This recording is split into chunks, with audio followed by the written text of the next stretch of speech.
À Naples, en 1732, Giambattista Vico prononce le discours d'ouverture de l'année universitaire devant un parterre de jeunes étudiants et de professeurs. « Pourquoi apprendre ?» interroge-t-il. Vico donne à cette question une réponse très simple.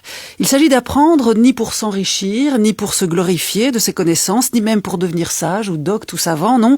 Vico invoque une toute autre raison, une autre dimension qu'il nomme « de mente eroica », l'héroïsme de l'esprit. Que peut l'héroïsme de l'esprit? Il consiste pour Vico à contribuer au bonheur humain. Considéré comme la réponse est simple, c'est pour cette seule cause, exister avec pour horizon le bonheur humain, qu'il est utile d'apprendre, déclare le philosophe. Cette idée renvoie à la conception que Descartes se faisait de la générosité et que la philosophe Laurence de Villers appelle le panache. Au lieu d'avoir le regard rivé sur ce qui est petit, il s'agit plutôt d'aller regarder, humer, sentir, explorer une dimension supérieure. Être un héros dans ce sens consisterait en ceci, qu'il s'agit de s'élever vers une planète sublime en tâchant comme on peut, mais aussi comme on doit et le plus souvent possible, de libérer son esprit des choses vulgaires, étriquées, amidonnées.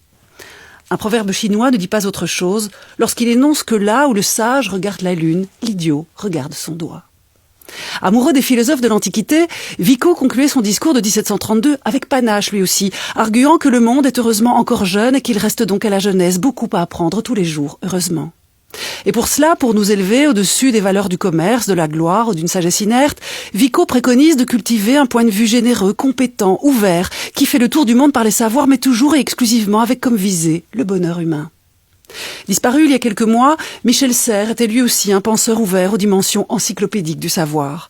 Il expliquait par un exemple simple comment comprendre la différence de fond entre le petit et le grand, entre un échange marchand et la culture, entre un euro de papier et un héros de l'esprit. Si une personne possède un pain et une autre un euro, disait-il, il est facile de comprendre la règle de l'échange. Contre un euro, je peux acheter un pain.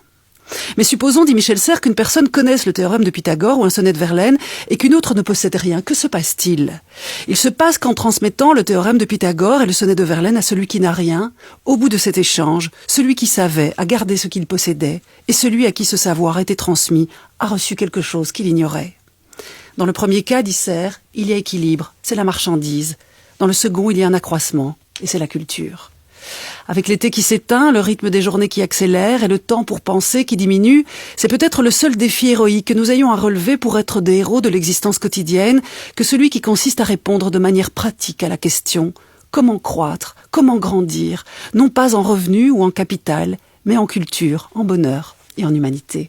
Et vous, qu'en pensez-vous ?